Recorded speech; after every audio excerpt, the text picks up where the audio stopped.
German Chancellor Olaf Scholz has arrived in India for a 3-day official visit. के साथ में इस पर परामर्श होता है और ये हर 2 वर्ष में इसका आयोजन किया जाता है। तो प्रधानमंत्री नरेंद्र मोदी अपने जो मंत्रिमंडलीय सहयोगी हैं उनके साथ इस बैठक में हिस्सा लेते हुए मोदी सरकार का जंगी जुनून सर चढ़कर बोलने लगा। कारोबार के लिए सीरियस नेशन होना बहुत जरूरी है। उधर जर्मनी को देखें, Germany defence and green India के साथ डिफेंस एंड ग्रीन एनर्जी पे काम कर रहा है। आप इस चीज से अंदाजा लगाएं। देखें, India and Germany are serious nations. One must understand this. हमें ये नजर आ रहा है कि हर कंट्री का लीडर जो है वो इंडिया की ही बात करता है और कुछ ना कुछ हो रहा है। पूरी दुनिया की कंट्रीज का कुछ ना कुछ इंडिया के साथ चल रहा है। ओलाफ शॉल्ज देखिए, भारत में एक ऐसे समय आ रहे हैं जब जर्मनी ने भारत को एक स्पेशल स्टेटस दे दिया है मिलिट्री परचेज के मामले में। जर्मनी ने यह कहा है कि दुनिया में बहुत ही लिमिटेड कंट्रीज हैं जिनको जर्मनी अपनी बहुत ज्यादा सोफिस्टिकेटेड मिलिट्री टेक्नोलॉजी एक्सपोर्ट करता है। अब भारत उन कंट्रीज में आ चुका है। जो न सोचा था वो कर दिखाया, हर एक बंधन को तोड़कर अपने साथ खड़ा किया। जर्मनी का हालिया कदम ये बताता है कि जब दोस्ती और विश्वास गहरा हो तो कानून और प्रतिबंध भी कोई मायने नहीं रखता।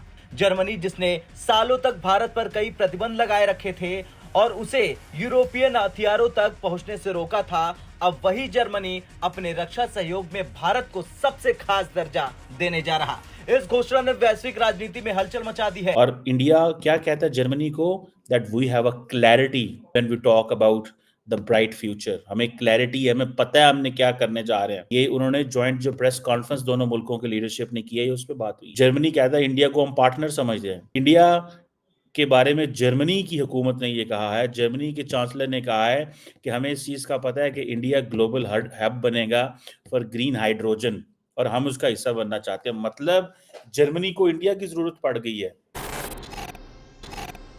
नमस्कार, जय हिंद दोस्तों। तो दोस्तों वो कहते हैं कि आपका समय अच्छा चल रहा हो तो पूरी दुनिया आपके साथ खड़ी हो जाती है, और ये कहावत भारत के लिए बिल्कुल सही बैठती है क्योंकि इस समय भारत दुनिया का सबसे बड़ा मार्केट, सबसे बड़ा हथियारों का आयातक और दुनिया की 5वीं बड़ी इकोनॉमी के साथ लगभग 150 करोड़ आबादी है। और इसी वजह से आज दुनिया की हर कंट्री भारत के साथ व्यापार करना चाहती है क्योंकि भारत इस समय दुनिया का सबसे बड़ा मार्केट है। और आज भारत का वो गोल्डन पीरियड चल रहा है कि जर्मनी जो भारत पर कभी आए दिन सैंक्शन ठोक देता था, उसने तो भारत को स्पेशल स्टेटस तक दे दिया है और भारत को आने वाले समय में दुनिया का भविष्य बताया है। क्योंकि जर्मनी अब भारत के साथ अपने व्यापार को एक बड़े स्केल पर बढ़ाना चाहता है और सिर्फ व्यापार ही नहीं बल्कि अपनी एडवांस टेक्नोलॉजी भी भारत को ट्रांसफर करने के लिए तैयार हो गया है। यही नहीं दोस्तों, जर्मनी भारत के साथ एक बड़ी डिफेंस डील भी करने वाला है जिसमें वो भारत को सबमरीन बेचना चाहता है और साथ ही साथ इस सबमरीन की टेक्नोलॉजी भारत को ट्रांसफर करने के लिए भी तैयार हो गया है।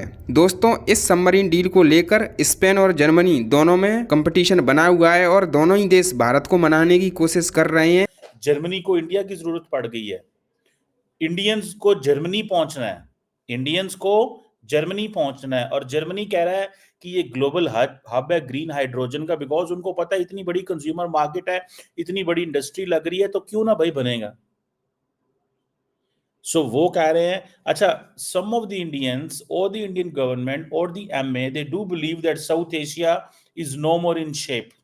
साउथ एशिया बदल गया है।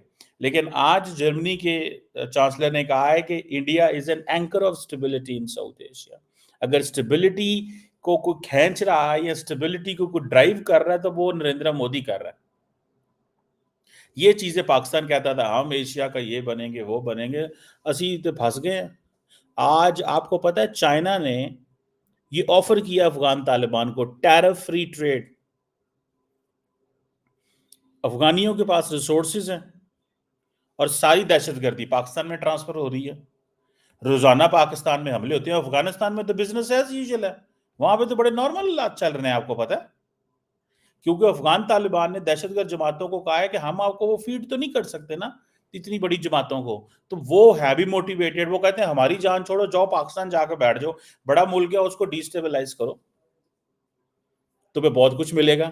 है भी वहां पे बहुत कुछ, क्रिमिनल एक्टिविटीज भी वो करते हैं पाकिस्तान के अंदर, टका के क्रिमिनल एक्टिविटीज करते हैं। यानी कि पाकिस्तान में स्टॉक एक्सचेंज आज 90,000 पॉइंट पे चली गई, 90,000 पॉइंट पे।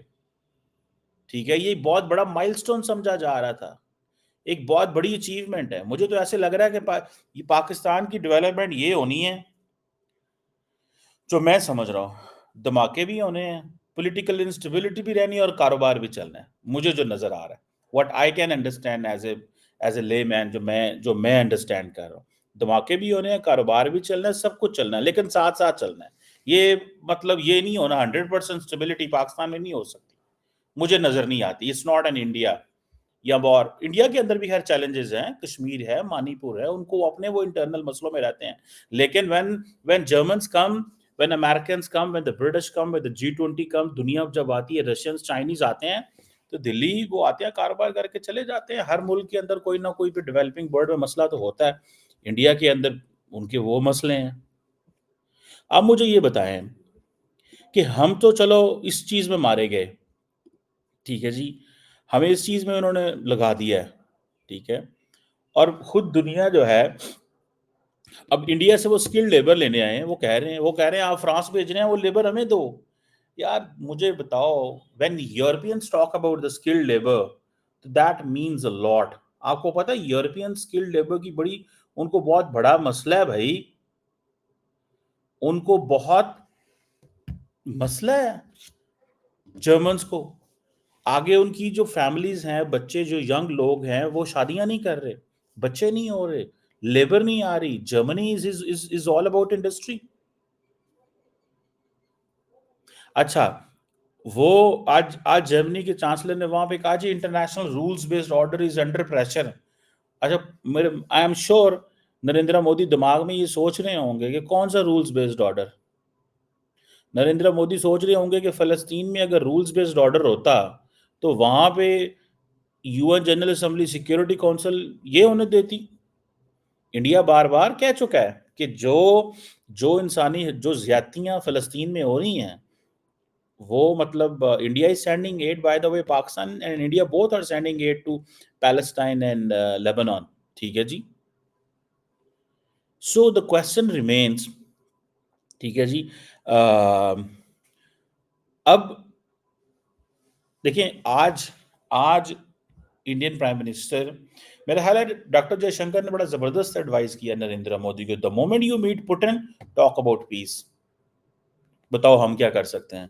आज जब जो ओलफ शलोज आए हैं, तो उन्होंने ये कहा है कि जनाब आपका बहुत शुक्रिया कि आप एक रिलायबल रिलेशनशिप चाहते हैं हमारे साथ, और आप पॉलिटिकल सोल्यूशन चाहते हैं और कॉन्फ्लिक्ट नहीं चाहते। This is what he said, ये उन्होंने कहा है, ठीक है। सो एंड देन वही मिडल ईस्ट में हम कॉन्फ्लिक्ट नहीं चाहते, सीज फायर चाहते हैं। ऑब्वियसली अगले दिन कल वो एक हम देख रहे थे, लेबनान के अंदर, बेरूत के अंदर एक बिल्डिंग को एक अमेरिकन बॉम्ब ने हिट किया। बहुत सारे लोग कह रहे हैं कि फ्रेंच प्रेसिडेंट खुद कह रहे हैं, यूरोपियंस खुद कह रहे हैं, let's stop sending military weapons to Israel if we really want a ceasefire, we don't want a ceasefire. West के अंदर क्या ये बात नहीं हो रही कि this is all hypocrisy, this is all hypocrisy. So the question is, जो जर्मन्स हैं